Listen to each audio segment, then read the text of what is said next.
Hello, আসসালামু আলাইকুম। আজকের রেসিপি হলো একটা কলার পিঠা রেসিপি। খুব ইজিভাবে দেখানোর চেষ্টা করেছি। হাতের কাছে থাকা উপকরণ দিয়েই এটা বানাতে পারবেন। কলা, চিনি, চালের গুঁড়া সব কিছু একসাথে মিক্স করে হাত দিয়ে ভালোভাবে মেখে নেব, একদম পানি ছাড়া। এই দিয়ে দিব একটু লবণ। দেখতে পাচ্ছেন একদম এই পানি ছাড়া আমি এটাকে মেখে নিয়েছি। একদম স্মুথ একটা ডো বানিয়ে ফেলবেন। দিয়ে দেব ঘি। ঘিটা দিয়ে আমি আবারও মোলায়েম করে মেখে নেব। এখানে কোনোভাবে পানি দেওয়া যাবে না। আপনি যদি আরেকটু হেলদি বানাতে চান তাহলে চিনির বদলে আপনি মধু দিতে পারেন। তারপরে এটা মেখে 10 মিনিট রেখে দেব ঢেকে।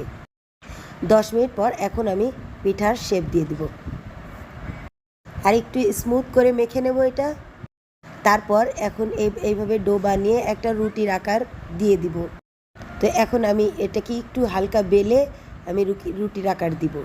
তো দেখতে পাচ্ছেন যেভাবে ইচ্ছা আপনি বেলতে পারেন, ফাটলেও সমস্যা নাই। তারপর নিয়ে নেবেন এরকম একটা ক্যাপটা দিয়ে এইভাবে দেখতে পাচ্ছেন আমি যেভাবে কাটিং করে নিচ্ছি এভাবে কেটে নেবেন। সবগুলি কাটা হয়ে গিয়েছে। এখন আমি পিঠার ডিজাইন দিয়ে দিব। তো ডিজাইনটা বলে বোঝানো যাবে না, আপনারা নিজে দেখে নেবেন। তা উপরে একটু ঘি লাগিয়ে নিলাম। ঘি লাগালে ডিজাইনটা সুন্দর আসে। ঘি লাগিয়ে তারপরে দেখতে পাচ্ছেন আমি চারপাশে এটাকে ছুরি দিয়ে কিংবা চামচ দিয়ে আপনি এটা ডিজাইনটা করে নিতে পারেন। করে নিয়ে আমি এখন এটাকে ডিজাইনটা দেবো। দেখুন ছুরি দিয়ে আমি এই যে মাঝখানে অর্ধেকটা দিয়ে এইভাবে পাতার শেপ দিয়ে দেবো। বলে বোঝানো যাবে না। এখানে ভিডিওতে যেভাবে দেখাচ্ছি এভাবে আপনি বানিয়ে নেবেন। দেখতে পাচ্ছেন সুন্দর একটা পাতার শেপ হয়ে গিয়েছে। তো তারপরে আমি এখানে একদমই কম তেলে এটাকে ভেজে নেব।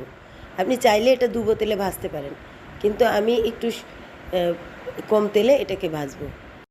কম তেলে আমি 4-5 মিনিট মতন এটাকে এপিট ওপিট ভেজে নিয়েছি। তো দেখতে পাচ্ছেন আমি তাওয়াতে ভাজছি। আপনি যে কোনো কড়াইতে ডিপ ফ্রাইও এটা করতে পারেন।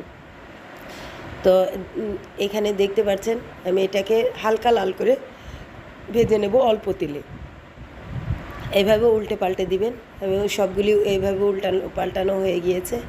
তা আমার এই পিঠা রেসিপি মোটামুটি শেষ। আপনি এইভাবে একদম উপরটা ক্রিস্পি হবে, ভিতরে একটু হালকা নরম হবে। তা এইভাবে আমি তুলে নিচ্ছি সবগুলি। তুলে নিয়ে সবগুলিকে আমি এইভাবে দেখেন সাজিয়ে পরিবেশন করেছি। কেমন লাগলো আমার এই পিঠা রেসিপি? লাইক দিবেন, শেয়ার দিবেন।